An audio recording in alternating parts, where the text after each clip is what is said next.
السلام عليكم ورحمة الله وبركاته. مرحبا بكم معنا في قناة تربية الحسون، الصفحة الرسمية. معكم جلال. صلوا على رسول الله ليصلى عليكم عشر. خيرتي أخواتي، سامحوني ياسر، طلبنا السماح من باب الرجلة. ثاني نقطة، أنا حبست اليوتيوب صراحة، وشي هو رجعت اليوم هكا ما قدرتش. كاينة ناس تحبني ياسر ورجعنا من باب الرجلة عليه. ناس ياسر ربي يعيشك، ارجع تخليتي علينا موسم تزاوج ومن هنا. والله يا جماعة رجعت من باب الرجلة فقط. مع انا مانيش حقار، مانيش متكبر. تعال نخلي ناس ربي يعيشك، ارجع لي تزاوج وكيفاه وضعت ومن هنا. اخويا هاني معاكم بالامكانيات، وشي هو كيما نقول له مرة على مرة نسيبوا فيديو وخلاص. ثاني نقطة، نتمنى اي واحد ما بقى يهدر حتى في واحد ما يستفز حتى واحد. كاينه ناس سالتني قال لي علاه عملت هكا، راح نجاوبها. كاينه بعض القنوات استفزتني ياسر، قمنا بالاستفزاز بطريقتنا، خرجنا نحن غلطين. الور نحن كامل غلطين. انا اللي استفزني المشاهدين عليه، انا واللي استفزني طلبنا سماح وتصافت القلوب وتصافينا كامله في بعضها، والمشاهد عليه اللي سبت هذيك الناس عليه. سبيتيني انا نتقبلها، علاه تسب لي يمه؟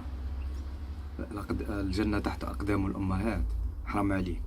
معليش، احنا تصافين، المشاهد هو اللي خرج عنده العيب، علاه تسب؟ ونشكر الناس صح. او يقول لك واحد كي تعود في واقع في مشكله كاين اللي يحبك. مال القري قالوا لي غلطي من هنا، بصح معليش وحد شيء. نشكركم ياسر. وناس موثوقين فيهم، واللي سبوني كامل ام فالله ليستروجيتي. يعني مره جاي كي راح يحتاج معلومه من عندي ماهوش راح يكتب لي تعليق. المهم ندخل في الموضوع. اليوم سنقدم لكم أنتي ستريس طبيعي. علاه درناه اليوم في المولد النبوي الشريف، صلوا على رسول الله صلى الله عليه وسلم. كيفاه تحمي العصفور تاعك ما يتشوكالكش ولا تصرى به حاجة في هذا اليوم. داكور. كاين الناس هدروا عليها، بصح أنا عندي معلومات أخرى باه ما يجيش واحد يقول لي مهدروا عليها وعاودتي كرهناها الهدرة هذه.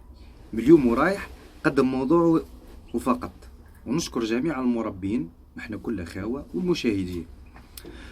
اليوم كيفاه تحمي الحسون تاعك باه ما يتشوكالكش بالمفرقعات ولا لي في دارتيفيس ولا السينيال ولا اي حاجه. اول شيء اخي المشاهد، قبل ما نقدموا هذا تريتمون اونتي ستريس طبيعي، هذا كله طبيعيا. اولا كيما انا حسب خبرتي انا، العصافير تاعي هم نوريكم. هاو في النهار راني مغطيها بقطعه قماش، حتى العصفور الاخر يعني كون نخرج لبرا ولا حاجه حتى كون يفرقع واحد محمي شوي بالقطعه تاع القماش هذه، باسكو كاين الضوء. كي توصل الخمسة تاع العشيه ولا 5:30 قبل ما نخرج للخارج ولا نرجع لهم سبيسيالمون، قبل ما يأذن الأذان تاع المغرب، نهز العصافير تاعي ونحطهم في مكان بعيد عن الناس اللي في الخارج وبعيد عن الأهل تاع المنزل تاعي، باه واحد ما يديرونجيهم خلع عليهم. هذا انت شوفوا البلاصه المناسبه اللي تحطوا فيها، حطوا في الدوش، حطوا في غرفه واحد ما يدخل لها واحد حتى ترجع انت. ما تحطوش في مكان دافئ قدام المدفأ، باسكو عصفور كي يبات لبرا تدخلو سخان هاو يتلهف لك. داكور. كيفاه تحمي العصفور تاعك؟ اولا في النهار كيما نداير انا، غطيه بقطعه قماش. يأذن المغرب دخلهم في غرفه ولا في دوش ولا في مكان كالم بعيد عن الناس كامل، غطيهم كومبليتمون. داكور. اعطيهم الاكل، اعطيهم كل تجهيزات النظافه من هنا.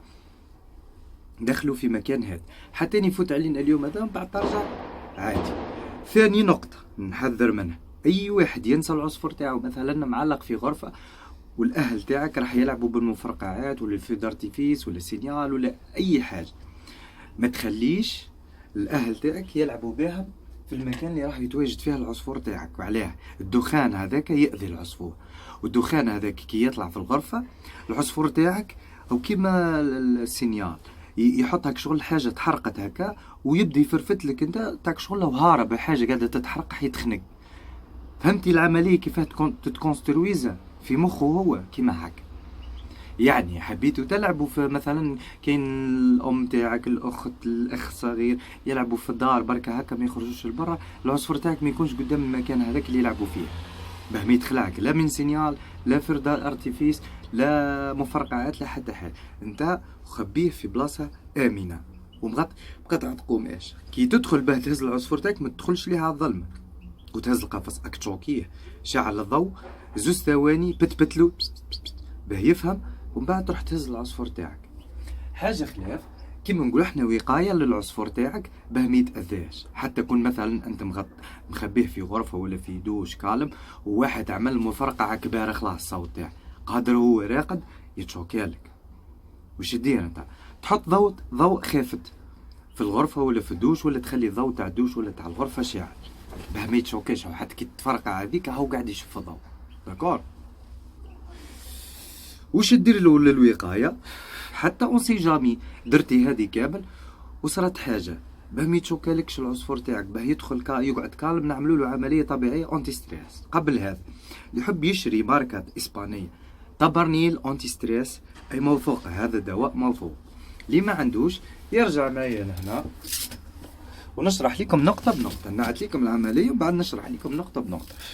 تجيب مشربيه الماء تاع العصفور، تجيب ليمون، الليمون لا يتعدى قطرتين، باه ما تقوليش 4 ولا 5 ولا 3 كيما راكم تشوفوا قطرتين.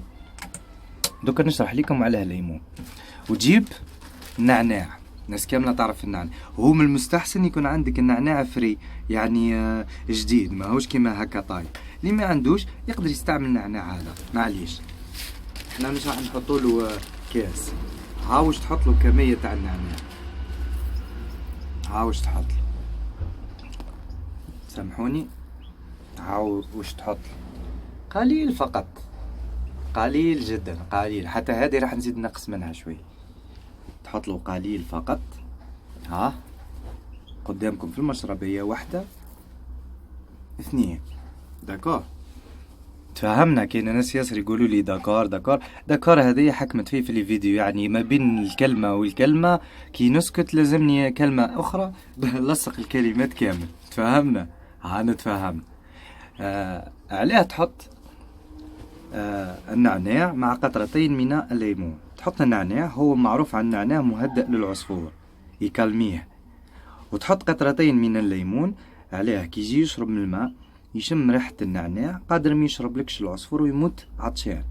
كي تحط قطرتين من الليمون راح تنحي اللي فيه تاع ريحة تاع النعناع هذاك، يشرب العصفور منها من درك وروح حتى الغدو الصباح. من بعد تنحيهم وتحط له الماء عادي، اون سي جامي كاش ما تصرى حاجه ولا هكا، هو اوتوماتيكمون كي يتخلع يروح يشرب. كي يروح يشرب يعاود يكلميه النعناع، يقعد لك العصفور تاعك سواء حسون كناري او اي عصفور هادئ وبصحه جيده. نتمنى نكونوا في المستوى في هذه الحلقه، اعجبناكم. ما تبخلش علينا باللي بارطاج ونشر الفيديو وما تنساش تخلي لنا لايك. اللي ما عجبوش الفيديو اللي يحب يخلي ديسلايك حتى هو يخلي ديسلايك، مقبوله من عند الناس كل. نحبكم كامل، مولد نبوي شريف، وان شاء الله نعقبوها اليوم على خير، وربي يحفظ لكم العصافير تاعكم كامل، وربي يحفظكم كامل. وان شاء الله انتظروني في حلقات اخرى، مالجري راح نطول شويه، مازلت شويه مقلق، والعمل عربي. سلام.